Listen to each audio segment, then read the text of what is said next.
मान्य सभामुख महोदय, कोशी प्रदेश वातावरण संरक्षण ऐन 2077लाई संशोधन गर्न बनेको विधेयकको सन्दर्भमा मिति 2081 साल फागुन 11 गते सम्मानित सदनमा भएको सैद्धान्तिक छलफलका क्रममा उठेका विषयवस्तुको सम्बोधनका लागि म उपस्थित भएको छु। सभामुख महोदय, वातावरण संरक्षणका विषयमा देखिएका पछिल्ला घटना परिघटना मानवीय क्रियाकलापको कारण वातावरणमा हुन सक्ने उल्लेखनीय प्रतिकूल प्रभाव तथा जलवायु परिवर्तनको असरबाट मानव जाति, वनस्पति र जीवजन्तुमा पर्न सक्ने प्रतिकूल प्रभावलाई न्यूनीकरण गर्न कोशी प्रदेश वातावरण संरक्षण ऐन 2077लाई समय सापेक्ष बनाउने गरी संशोधनको प्रस्ताव गरिएको थियो। मैले सरकारको तर्फबाट प्रस्ताव गरेको उक्त संशोधन विधेयकमा राखिएका प्रावधानहरूको सैद्धान्तिक छलफलका क्रममा माननीय विनोद राय, माननीय किशोर चन्दुलाल, माननीय शोभा चेन्जुङ, माननीय रामप्रसाद मेहता र माननीय कमला दर्नाल गरी 5 जना माननीयजीहरू सहभागी हुनुभएको थियो। संशोधन विधेयकको सैद्धान्तिक छलफलमा भाग लिनुहुने माननीय सदस्यहरूले केही प्रावधानहरू बाहेक अन्य विषयहरूमा समर्थन नै गर्नुभएको छ। म 5 जना माननीयजीहरूलाई हृदयदेखि आभार प्रकट गर्न चाहन्छु।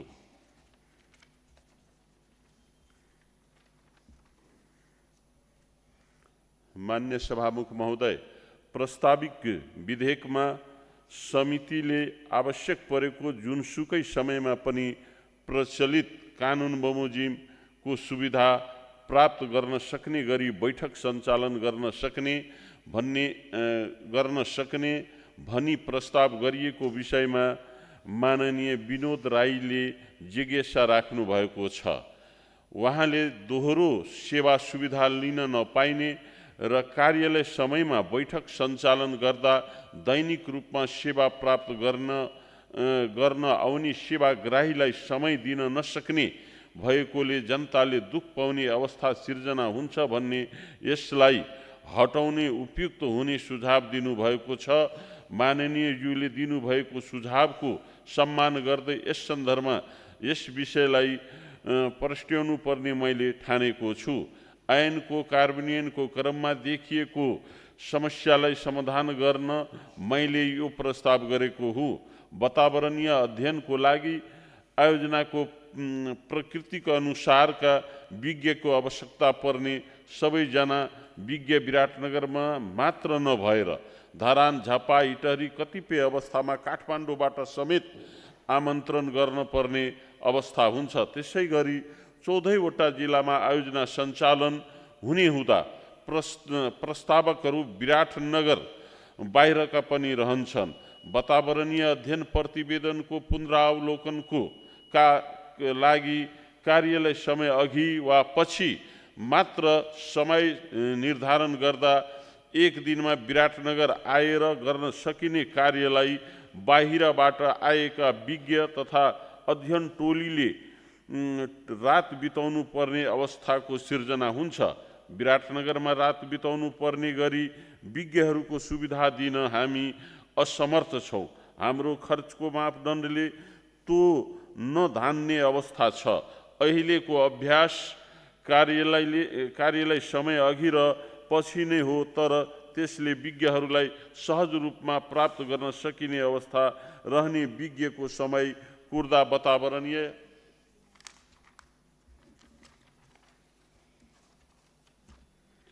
वातावरणीय अध्ययन प्रतिवेदन समयमै पुनरावलोकन हुन नसकी कतिपय विकास निर्माणको कार्य अवरोध भए भन्ने जनगुनासाहरू आएका हामीले सुनेका छौँ। तसर्थ हामीले विज्ञको समय अनुसार जुनसुकै समयमा बैठक सञ्चालन गर्नुपर्ने अवस्था रहन्छ। सोही बमोजिम कानुनी व्यवस्था गर्न हामीले प्रस्तावकको तर्फबाट समेत अनुरोध भई आएका कारण सहजताको लागि यो विषय प्रस्ताव गरिएको बेहोरा अनुरोध गर्न चाहन्छु। मन्त्रालयमा सेवा प्राप्त गर्न आउने सेवाग्राहीलाई यसले असर नपर्ने र और असर पर्ने अवस्था भएमा मन्त्रालयले यसको व्यवस्थापन गर्न सक्ने जानकारी गराउन चाहन्छु।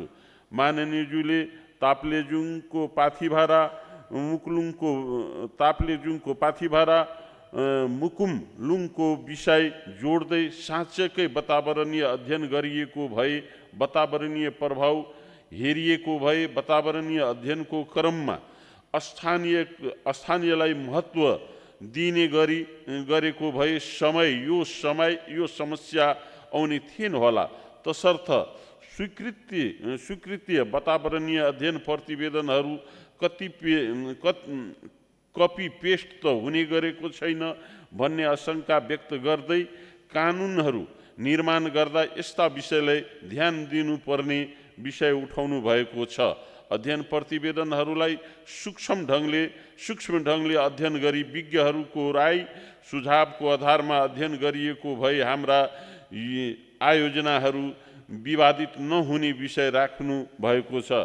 कानुनहरू निर्मम र कठिन हुने जरुरी रहेको बताउँदै सरकारी रकम खर्च गरी बनाएका र स्वीकृत गरिएका अध्ययन प्रतिवेदन बमोजिम काम गर्दा विवाद भयो, कामहरू अवरुद्ध हुने स्थिति भयो वा अध्ययन प्रतिवेदन गलत साबित भयो भन्ने त्यसको जिम्मेवारी कसले लिने भन्ने विषय ऐनमा तोक्नुपर्ने र त्यसको लागि अध्ययन प्रतिवेदन गर्नेले जिम्मा लिने व्यवस्था यस ऐनले गर्नुपर्ने ओल्याउनु भएको छ। यसका लागि वातावरणीय अध्ययन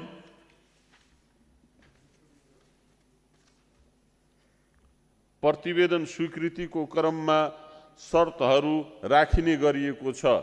स्वीकृति वातावरणीय अध्ययन प्रतिवेदन गलत वा सूक्ष्म रूपले अध्ययन नगरी बनाइएको भए सम्बन्धित प्रस्तावक र परामर्शदातालाई नै जिम्मेवार बनाइने, प्रस्तावकहरूलाई 50 लाख रुपैयाँसम्म जरिवाना गर्न सक्ने, परामर्शदातालाई कालो सूचीमा राखी 5 वर्षसम्म वातावरणीय अध्ययनमा रोक लगाउने सक्ने जस्ता प्रस्तावहरू कानुनमा राखिएको छ। कानुन नभएको होइन माननीयज्यू, कानुन कार्यान्वयनमा हामी चुकेका छौँ भनेर हामीले स्वीकार्नुपर्छ। त्यसै गरी माननीयज्यूले 9औं तहको कर्मचारी समितिको संयोजकमा रूपमा तोकिएकोमा यसमा विज्ञ राख्नुपर्ने विषयमा जोड दिनुभएको छ।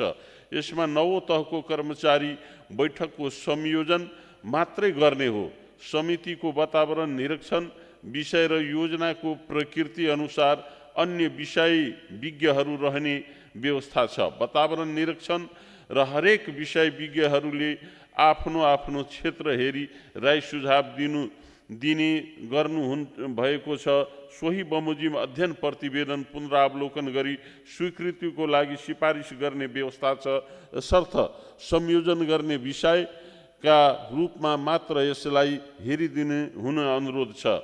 सभामुख महोदय, माननीय किशोर चन्द्र दुलालज्यूको यो संशोधन विधेयकमा सैद्धान्तिक सहमति रहेको जनाउँदै हामी मानवकै कारण वातावरण असन्तुलित भइरहेको हुँदा यसलाई रोक्ने पारिस्थितिकीय प्रणालीको संरक्षण बारेको बुन्दालाई थप्न जरुरी रहेको बताउनु भएको छ। त्यसैगरी हाम्रो दायित्व वातावरणीय विनाशलाई रोक्दै भावी पुस्तालाई स्वस्थ र स्वच्छ हावा र वातावरण हस्तान्तरण गर्नु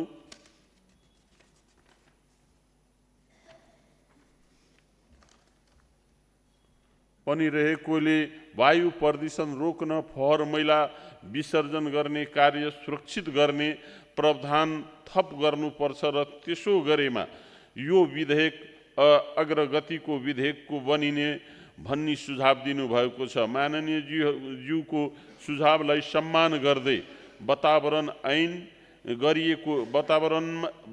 ऐनमा गरिएको व्यवस्था अनुसार आर्थिक, सामाजिक, जैविक, रासायनिक, भौतिक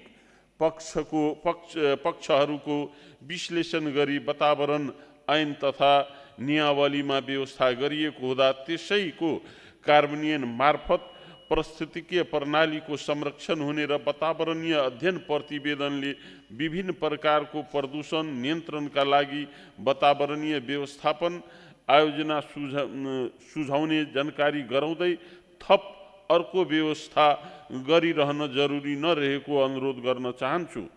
माननीय शोभा चेन्जुङज्यूले विकसित देशहरूको आफ्नो देशको अर्थतन्त्र बढाउने प्राकृतिक स्रोतको अत्यधिक प्रयोग गरिरहेका मानवीय गतिविधि औद्योगिकरण लगायतका कारणले वातावरणीय संरक्षण दिनादिन चुनौतीपूर्ण बन्दै गएको मानिस वनस्पति र जीवजन्तुको अस्तित्व सङ्कटमा परिरहेको जलवायु परिवर्तनको असर बढिरहेको सन्दर्भमा जोड्दै वातावरणीय महत्त्वको विषयमा जनचेतना नभएको कारण यस्ता जोखिमहरूको सिर्जना हुने गरिएकोले वातावरणीय सचेतना अभियान चलाउने जरुरी रहेको बताउनु भएको छ।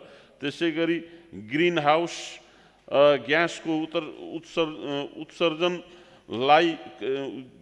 उत्सर्जनलाई कम गर्न तथा जलवायु परिवर्तनको जोखिमलाई कम गर्न हावाबाट उत्पन्न हुने ऊर्जा, सौर्य ऊर्जा, जल ऊर्जा र जैविक इन्धनको प्रयोगलाई बढाउन पेट्रोल र डिजल जस्ता इन्धन प्रयोगलाई घटाउने जरुरी रहेको औद्योगिक र घरेलु प्रयोगमा आएको वस्तुलाई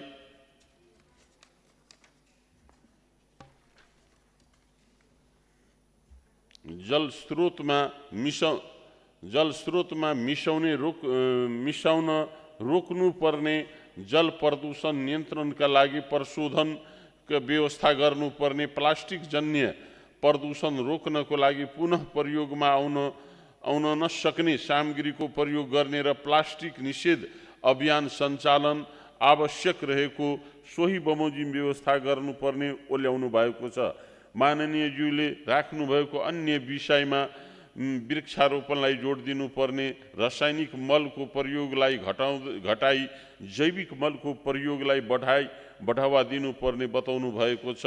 प्रदूषण, जैविक विविधता र वातावरणीय प्रभाव नियन्त्रणका लागि वन संरक्षण, जल संरक्षण, औद्योगिक प्रदूषणको उपायहरू यस संशोधन विधेयकमा राख्ने आवश्यक रहेको बताउनु भएको छ। माननीयज्यूले राख्नु भएको अधिकांश प्रावधानहरू समिति वातावरण संरक्षण ऐन 2077 हामीले नै पास गरिसकेका छौँ। सोही बमोजिम सरकारले नियमावली पनि जारी गरिसकेको छ। कार्यान्वयनको क्रममा केही विषयवस्तुलाई थप प्रस्ट्याउने प्रक्रियालाई सहज बनाउन प्रस्तावित संशोधन विधेयक प्रस्ताव गरिएको हो। वातावरणीय अध्ययन प्रतिवेदनले माननीयज्यूहरूले उठाउनु भएको यिनै विषयहरूलाई हेर्ने जानकारी गराउन चाहन्छु। वातावरणीय अध्ययन क्रममा वृक्षारोपण गर्नुपर्ने क्षेत्र र लगाउनु पर्ने बिरुवाहरूको सङ्ख्या, जल, ध्वनि, वायु, माटो लगायतका हुने प्रदूषण नियन्त्रणका उपायहरू समेत राखी वातावरणीय व्यवस्थापन योजना बमोजिम कार्य गर्ने गरी प्रस्ताव स्वीकृत हुने र प्रस्ताव तथा परामर्शदाताहरूले सोही बमोजिम योजना सञ्चालन गर्नुपर्ने व्यवस्था रहेको अनुरोध गर्दछु। वातावरणीय सचेतनाका कार्यक्रमहरूको लागि मन्त्रालयले बजेट तथा कार्यक्रम तय गरी निरन्तर रूपमा अभियान चलाइरहेको अवस्था छन्।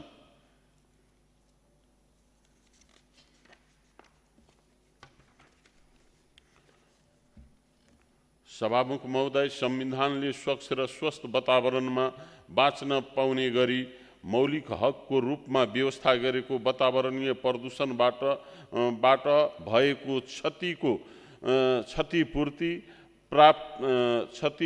क्षतिपूर्ति प्राप्त गर्न पाउने हकको पनि व्यवस्था गरेको बताउँदै माननीय रामप्रसाद मेहताज्यूले पनि प्रस्तावित संशोधन विधेयकलाई समर्थन गर्नुभएको छ। कालो सूचीमा राख्दा लिखित सूचना दिएर सन्तोषजनक जवाफ नआएमा मात्र कालो सूचीमा राख्ने व्यवस्था गर्ने सुझाव दिनुभएको छ। यस सम्बन्धी प्रक्रियाको व्यवस्था वातावरण संरक्षण नियमावलीमा गरिएको जानकारी गराउन चाहन्छु। त्यसै गरी अनुगमन समितिमा एकजना वातावरण विज्ञ कर्मचारीभन्दा बाहिरबाट र एकजना सोही ठाउँको महिला प्रतिनिधि राख्न उपयुक्त हुने बताउनु भएको छ। यसलाई सुधार गर्न सकिन्छ।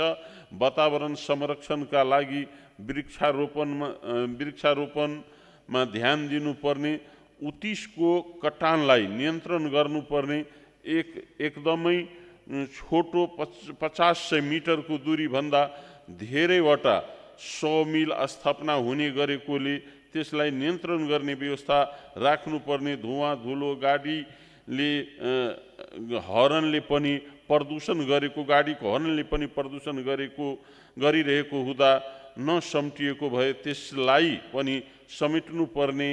खोला नालामा उद्योगबाट फोहोर पानी जाने गरेकोले यसलाई पनि समेट्नुपर्ने भन्ने सुझाव पेश गर्नुभएको छ। अन्य विषयमा मैले अघि नै उल्लेखित गरिसकेको छु। समिलको विषयमा अलिक जटिल छ। वन र उद्योगको दूरीको विषयमा हामीले वन नियमावलीमा व्यवस्था गरेका छौँ। यद्यपि दुई समिलको बिचमा दूरी कति हुने भन्ने विषय त्यसमा समावेश छैन। यसलाई सुधार गर्न सकिने व्यवस्था भएमा नियमावली संशोधन गरी सुधार